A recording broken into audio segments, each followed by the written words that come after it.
DETV News is sponsored by Newcastle County Government. It's time for little ones to get vaccinated, but will you make that decision for yours? Plus, Wilmington says goodbye to a beloved pastor who's gained national recognition. And a healthcare program is being piloted here in Delaware, keeping patients out of the hospital and in the comfort of their own home. Those stories, along with sports and weather, are coming up.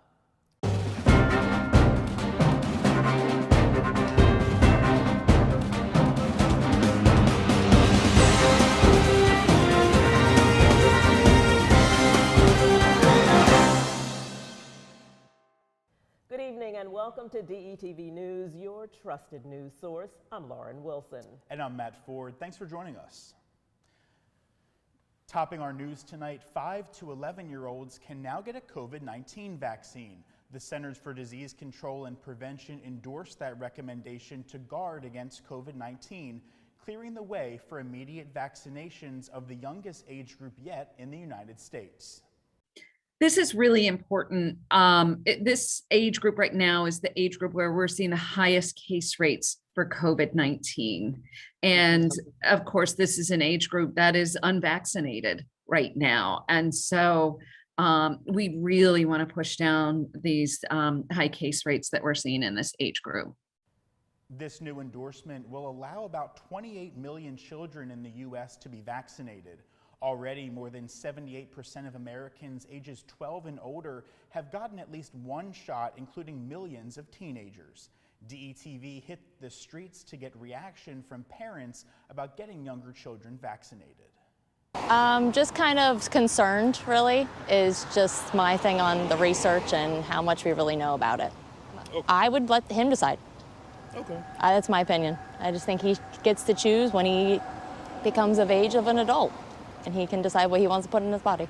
Well, considering we just got our children vaccinated over at the Delaware Public Health site on Maryland Ave, we're big proponents. By this point, after literally hundreds of millions of doses, none of them are concerned about any side effects of what's proven to be a safe and effective vaccine. I don't really think they're old enough to get the vaccines right now because they little kids, so I don't really feel like they should be getting it, because, I don't really think that they be around too many people right at this moment. I think it's more grown-ups and teenagers that be around, their friends and family, more often than little kids. Monday was the deadline for teachers in Delaware to either get vaccinated or be tested weekly for COVID-19. The Delaware Education Association is working with the state to provide testing inside schools for teachers who aren't vaccinated. This mandate isn't just for teachers, but for anyone working in school systems.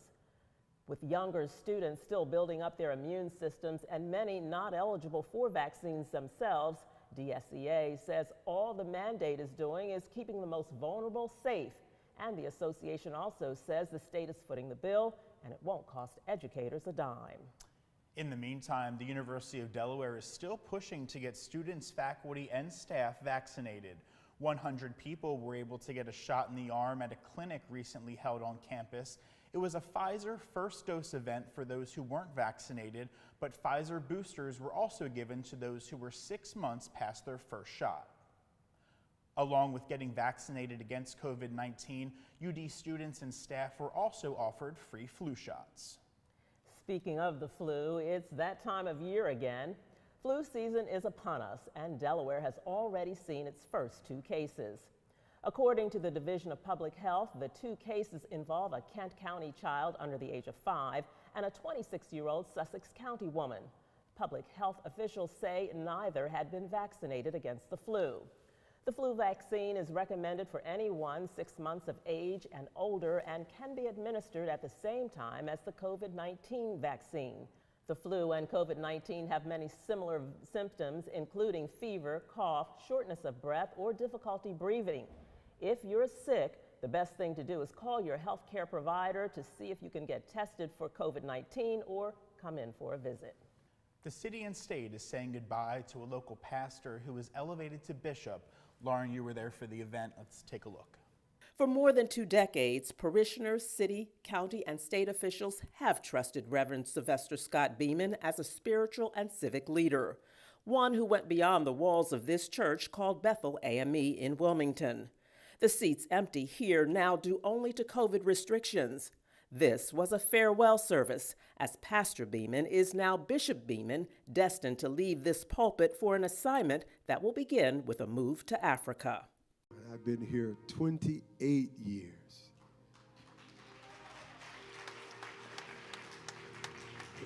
Records are meant to be broken, but I declare right now I'm the GOAT.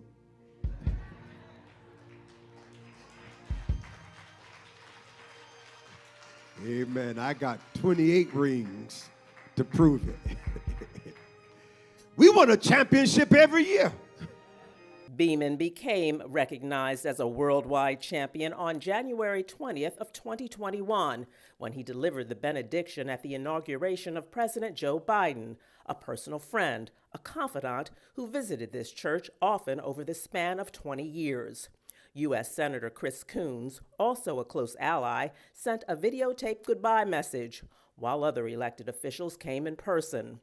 All have been frequent visitors, and all have referred to Beeman as a civic advisor and personal counselor, each expressing the same pride that these parishioners felt when Beeman delivered that spirit-filled benediction on Inauguration Day. At that moment, there were millions watching television sets across this country and across this world, including in Southern Africa, who were rising by this inspiration, raising their hands up and feeling like they were maybe no longer oppressed, feeling like maybe their empty stomachs would soon be filled. Our friend and shepherd stood on the world's largest stage, the stage that makes so many look small, the inauguration of President Joe Biden, and looked like that podium was made for him. Governor Carney presented the bishop and his wife Renee with the highest state honor, a plaque called the Order of the First State. It was a picture-taking day for officials, but for parishioners, a bittersweet moment to lift their hands in praise and to thank the newly appointed bishop who ended every single one of his service with the same call to action. You've come to worship, now leave to serve. Matt, while Bishop Beeman will be spending the majority of his time in Africa over the next 3 to 4 years, he'll visit Delaware often because his wife Renee, who is the director of state service centers in Delaware, will remain in Wilmington along with his 2 daughters and 3 grandchildren. We certainly wish him the best. Yes. Well, we're going to take a quick break. Your local weekend weather is on the other side, so stay with us. You're watching DETV News. Let DART do the driving. DART First State provides transportation that is clean, safe, reliable, and affordable. Plan your trip and get real-time bus information with the free DART Transit app. Scan your phone to pay your fare with the free DART Pass app. So what are you waiting for? Try transit today. Visit dartfirststate.com or call 1-800-652-DART. Thanks, Matt. This is your DETV weekend weather forecast.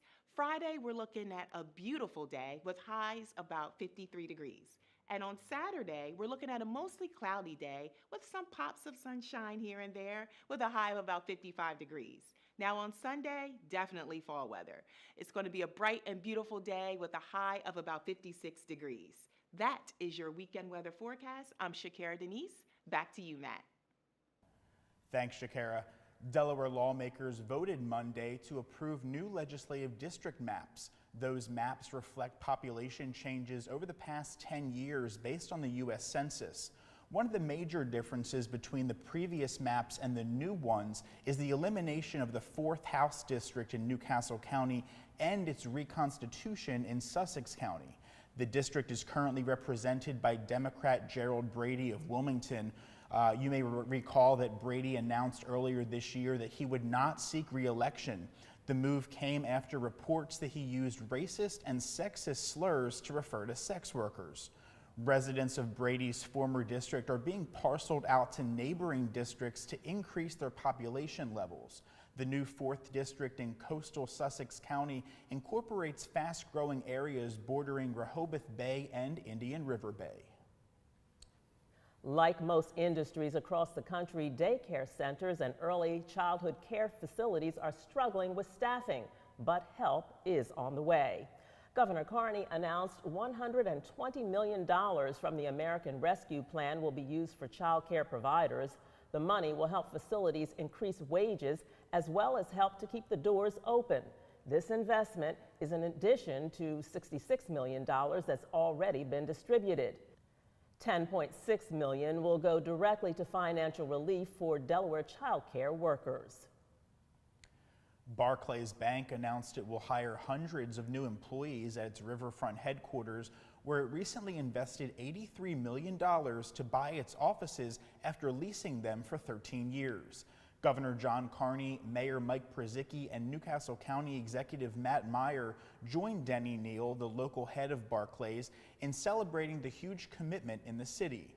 The building acquisition was one of the biggest property sales in Delaware in many years. Barclays will hire more than 300 people in Wilmington. Those jobs are in addition to the nearly 325 call center jobs Barclays announced last June as another part of a state-supported investment in Wilmington. In addition to the local commitment, Barclays also donated $1 million to Delaware State University to support its year-old Global Institute for Equity, Inclusion, and Civil Rights. Tony Allen, president of DSU, says the donation will help with the growth of the university. The next job is execution. Getting the checks is fine, but executing so that we can grow our university and continue to be one of the most prominent, consequential institutions in the country is #1 priority. Allen adds Barclays will also support its Center for Neighborhood Revitalization Research and Center for Global Africa. The historically black university also recently opened a nearby Riverfront campus. The donation demonstrates the strong relationship Barclays has built with DSU over the last 10 years. Police are searching for a Wilmington man in connection to an attempted strangulation in Newark. A woman called police and said 41-year-old Jamel Chapman, seen here, punched her in the face several times and choked her until she became unconscious after an argument in a hotel room on South College Avenue. Chapman also allegedly held a razor blade to the victim's throat. Investigators say Chapman left before they arrived. Anyone who knows his whereabouts is urged to call Newark police. Moving to Sussex County, we told you last week about the death of a 55-year-old Ocean View woman in the community of Bethany Crest. This week, police are reporting a Maryland man believed to be the killer has been extradited to Delaware. Jason Meredith of Hebron, Maryland, is accused of gunning down Cheryl Beckett Brown at a home in Bethany Crest on October 21st. Police say Beckett Brown and her roommate were inside when Meredith came in shooting. Shortly after that, deputies spotted Meredith driving a pickup truck erratically on a nearby road. They followed him to his home in Hebron, where he was arrested. Well, here's one for the books. A New York man is behind bars today for breaking into an auto parts store in Newcastle so he could steal tools he needed to repair a stolen car. Delaware State Police say 61-year-old Thomas Gordon was spotted walking through a parking lot at the Firestone store on Newcastle Avenue late Friday night. Investigators were called to the scene after the store's burglar alarm went off.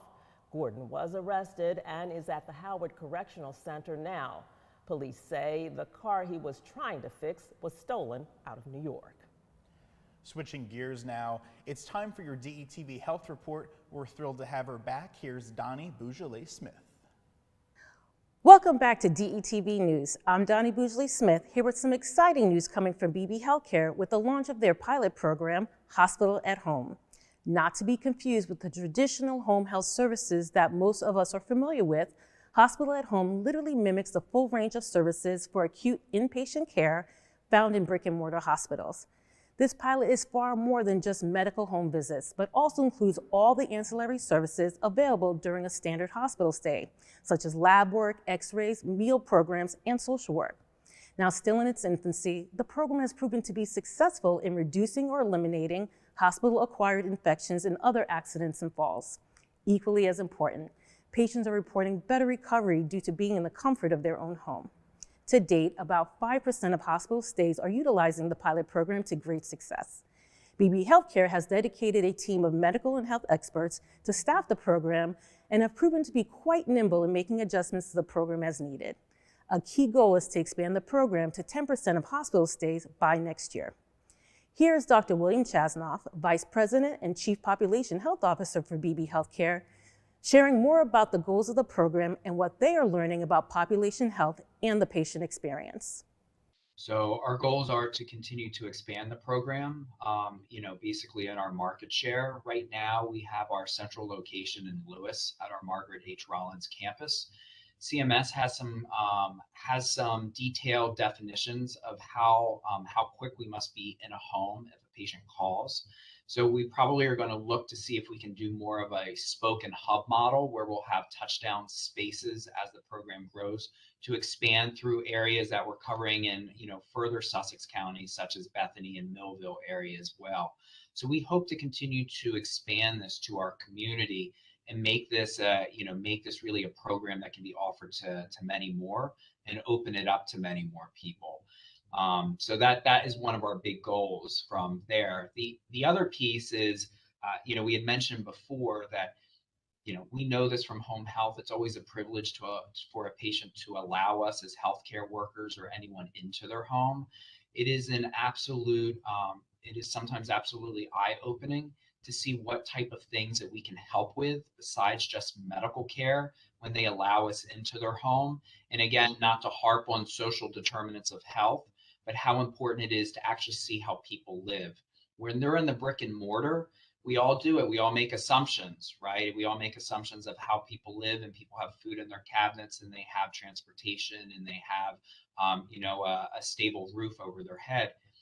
And we all know that that's not always the case. So we hope to expand, in addition to just the program, to see how we can tie in some of our outreach programs, our population health team, and really how we can try to improve the health of Sussex County with programs like this. Dr. Lynn Boskamp, who is BB Healthcare's Vice President of Nursing and Operations and Continuum of Care, Chief Nursing Officer and Administrator of Home Care Services, goes on to say that the hospital at home program model has produced innovative ideas for inpatient care and potential strategies for dealing with the pending nurse staffing shortage. I am definitely looking forward to hearing more about the success of this program and hope to see it expand to more counties in the state of Delaware soon. This is your health report for the week. Stay with us. More news with Matt and Lauren after this break. This message is brought to you by Newcastle County Government. Hi, I'm Dr. Neil Hochstein at ENT and Allergy of Delaware. We've been very fortunate to be protected from COVID-19 with the vaccines, but now we're hearing a lot about booster shots. If you're over 65 or have some immune compromise, booster shots are an effective way to strengthen your immune system again. It's the same vaccine that you received with your first or second dose, and it can extend and strengthen the protection that you've already received. Keep yourself and your friends and family safe. Thank you.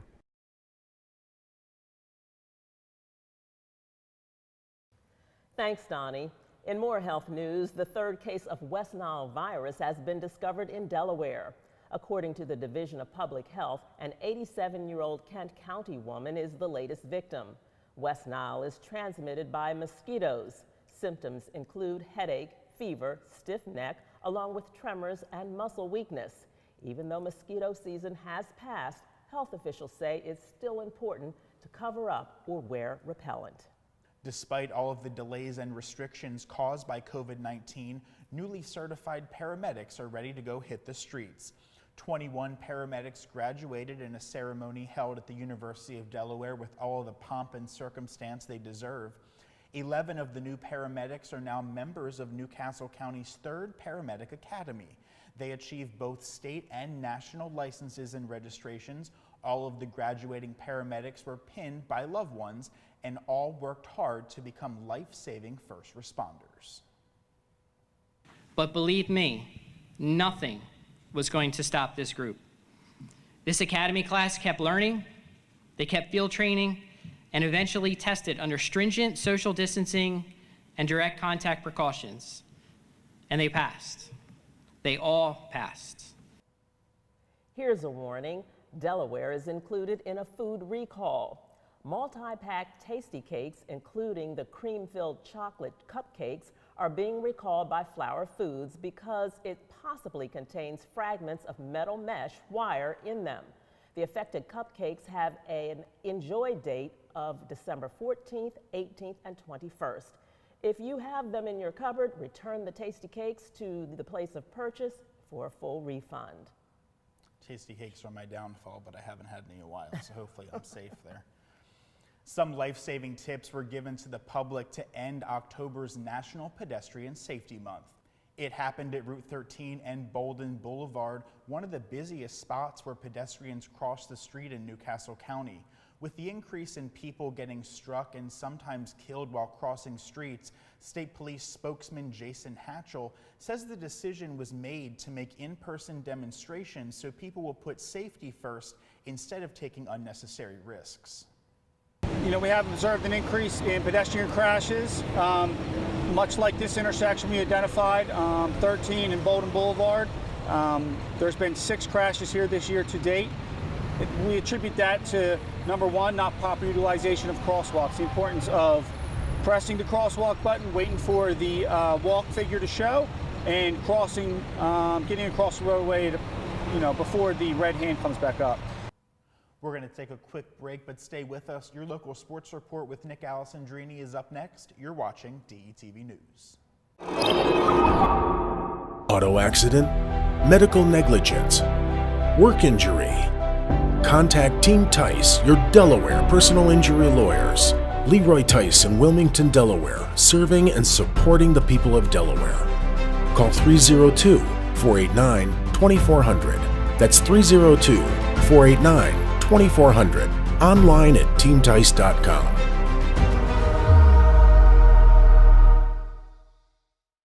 Welcome back to DETV News. I'm Nick Alessandrini. As always, some big high school football games in Week 8. Volleyball playoffs are underway, and the Hens and Birds looking to keep things rolling this weekend after rebounding with wins last time out. Let's start with high school football. Another huge matchup between top 5 teams in Class 3. It's Sally's and Smyrna last Friday night at Abysinio Stadium, and it was a monsoon. Connor Campbell going to get the scoring started for the Salesianum as the quarterback goes for a short score here after the defense turns Smyrna over inside their own 15, but from that point on, it was all Smyrna. Smyrna would get 2 rushing scores from Wayne Knight in the second quarter to give them a 14-7 lead at the break. And the second half, the Eagles defense picked up exactly where they left off, holding Sally's, who came in averaging 32 points a game, to just 7 points and 127 yards of total offense. The Eagles defense forced 2 turnovers and added 4 sacks, and Wayne Knight, he finished with over 200 yards of total offense and 3 touchdowns. Quarterback Cameron Edge still threw for 279 yards and 2 scores in those rainy conditions. Smyrna rolls 28-7 with a big win over Sally's. Next, a big one down south between Woodbridge and Lake Forest. Woodbridge coming in at 7-0, looking to remain unbeaten, but facing a very tough opponent in the Lake Forest Spartans. The Blue Raiders would go down early again in this one, trailing 14-0 on 2 touchdown passes, one brought out from the trick book for the Spartans. Kenny Newton, though, would help pull Woodbridge in within 1 score in the first quarter on a 1-yard touchdown run. Then in the second quarter, the Blue Raiders would score 3 times and then ride a scoreless second half on their way to a 22-14 victory. Newton finishes with 39 carries for 155 yards and a touchdown, and even threw one for the Woodbridge Blue Raiders in the win. Finally, from last week, Cape Henlopen and the Appo Jaguars. Now, this season, we kind of grew accustomed to that Appo defense setting the tone, but it was the offense putting in work against the Vikings. Daniel McConomy ran for 4 touchdowns, and quarterback Ryan Von Brandt threw for 2 more as the Appo Jaguars get their 4th straight win. This one over Cape 55-27. Over 930 yards of combined offense in an action-packed game. You can see the kick block return for a touchdown here by Nassim Griffin. A lot of highlights in this one. McConomy, he ran 16 times for 157 yards and the 4 touchdowns, and quarterback Ryan Von Brandt also ran for over 100 yards, threw for 130 more, and the touchdown pass. Now over to volleyball. We had our playoff brackets released earlier this week. The Spartans from St. Mark's, they grabbed that top seed with a 14-0 record. The Spartans have only dropped 2 sets all year as they look for state championship number 12. The top 8 seeds will receive first-round byes, and the first-round games were played yesterday and today, and you can see the bracket on your screen. Some results from yesterday's first-round games: Tower Hill over Archmere 3-1. The Hillers will now get the Spartans in round 2. Smyrna gets a clean 3-0 sweep over Concord. They now get number 2 seeded Padua, and number 14 Ursuline, they get first-round action against number 19 Apo. Sweep for the Raiders, 3-0 there. And then number 13 DMA, the Seahawks get a 3-0 sweep over number 20 Polytech. So Ursuline will now take on number 3 Red Lion, and number 13 DMA will now face number 4 Wilmington Charter. Quarterfinals will take place on Tuesday, November 9th, with doubleheaders at St. E's and St. Mark's starting at 6 p.m. Last week was a good week for our local birds. The Eagles and the Hens both able to get back in the win column, but might be a little more tough this week.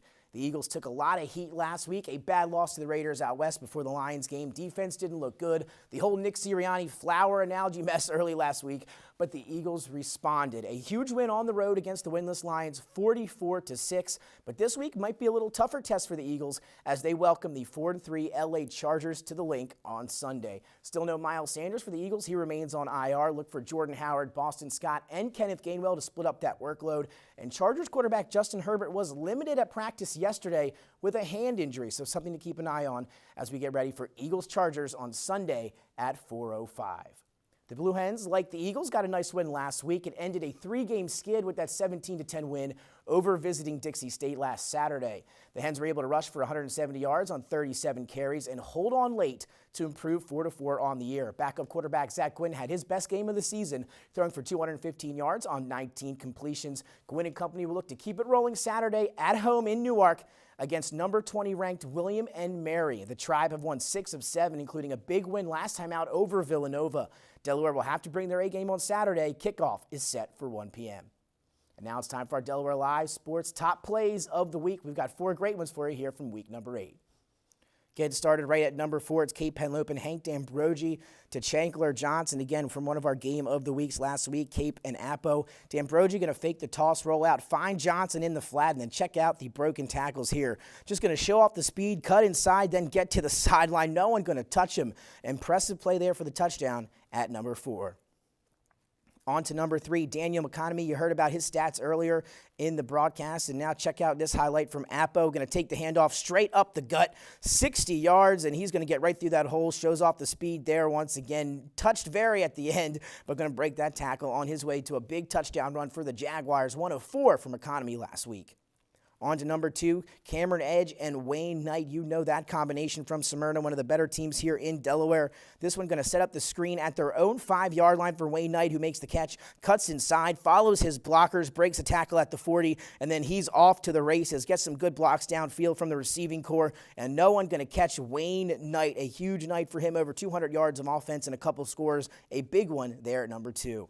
Then on to number 1, Elijah Husser and Nassim Griffin from Appoquinimink. You heard me talk about it earlier as well. Here comes Husser, going to run in, get the block, and then Griffin going to run, scoop it up at the 35, and take it the rest of the way to the 40, the 30, the 20, and the 10. A click-block field goal return for a touchdown. That's your top play from Appoquinimink at number 1. And that'll do it for sports this week. We're going to take a short break. More DETV news after the break. Welcome back. If you have a criminal record, listen up. State Representative Darius Brown is hosting expungements fairs in all 3 counties. The first was held at Simpson United Methodist Church in Newport. Anyone seeking advice on if they're eligible or how to erase their criminal record or how to go about it is encouraged to come. The other fairs are scheduled over the next 3 weeks in Kent and Sussex counties, with Brown saying all 3 are aimed at giving people a second chance to right a wrong. Individuals' background and criminal history can become a barrier for them to obtain employment and housing and jobs, and so we want to remove that barrier so that people can expand economic opportunity and ultimately upward mobility for themselves and their household. And the expungement process is one of those processes that now has been created over the past 2 years for individuals beyond just receiving a pardon, getting a second chance at life. The fair in Kent County will take place at Mount Zion Church on 101 North Queen Street on November 11th. In Sussex County, the last expungements fair will be held on November 16th at the Georgetown Town Hall. Both fairs are scheduled to begin from 3 to 6 p.m. For some, it was a creepy way to spend Halloween weekend, but for others, it was historic. Ground-penetrating radar was used at the Christina Cemetery in Newark, where 36 Revolutionary War patriots were buried. The head of Christina Cemetery wants to know if all the war patriots were actually buried where their headstones should be, and if historic records reflect all of the burials that took place 200 years ago. The older military section is going to be challenging. Back in the day, they didn't use vaults. They didn't even use caskets at some at some points in time. So it was just either an individual wrapped in muslin and maybe covered with some rocks. So that'll be interesting to find. The survey at the cemetery will be used to create a digitized map of the property. And some chronically ill homeowners in Newark got a helping hand thanks to a group of University of Delaware students. 40 students showed up to rake leaves and do other yard work over the weekend for the ailing residents. It was all part of a fall cleanup and ice cream social sponsored by an organization called Lori's Hands. The nonprofit organization teams up with chronically ill students with UD students who do everything from yard work to helping with household chores. And those students are able to provide the community members with tangible support in their day-to-day activities. And in turn, they get to form these really wonderful friendships and relationships with people outside of their college bubble. So they end up forming really wonderful friendships that often last far beyond graduation. The UD volunteers often form real bonds with the residents they help, something that means a lot to the students and those that are so ill they need and appreciate the help. Centennial celebrations continue for Wilmington's fire department. Mayor Mike Przicki was there when the Bancroft Construction Company gave the fire department a special gift. In recognition of National First Responders Day on October 28th, the company presented the department with Michael Israel's famous painting titled Hero. It was created 20 years ago after the September 11th attacks. The painting will remain on display in the lobby of the City-County building so it can be featured in the return of Wilmington's Art Loop on December 3rd. It will then be transferred to the Wilmington Department's headquarters at 22nd South Hill Street. And DETV was on hand as the Wilmington Public Library continued its Straight Talk series last evening with Dennis Rodman, a flamboyant and often controversial former professional basketball player. Nicknamed the Worm, Rodman was known for his fierce defensive and rebounding abilities. He's played for many NBA teams, including the Chicago Bulls, Los Angeles Lakers, and the Dallas Mavericks. During most of his playing career, Rodman became famous for being a legendary rebounder with a bad boy persona, which included dressing in drag and sporting rainbow hair, a nose ring, and tattoos, stuff that was pretty taboo for NBA players in the mid-1990s. DETV's founder Ivan Thomas was one of the moderators of the session, where attendees of the free event got to hear Rodman speak about his life, career, and some of today's hot topics. Finally, as if trick-or-treating weren't enough, crowds returned to Rehoboth's popular Sea Witch Festival over the weekend. For the third time in 31 years, the city managed to stump sea witch hunters, two of whom came close but did not name the exact hiding place of the giant green beloved sea witch. Locals and visitors did agree on a name after a voting process was held before the parade and festival. The Rehoboth Sea Witch will now be known as Hilda. Yes, there were some other names tossed around. Really? Like what were they? Rehobotha was one of them, Dolly, and Hagatha. Hagatha, okay. What's your favorite? Rehobotha, I think I like Rehobotha. I think I agree. best. I like Rehoboth. Well, that is our weekend review. Thanks for watching DETV News. I'm Lauren Wilson. And I'm Matt Ford. Be sure to check out DETV across social media. Stay well, and we'll see you next time.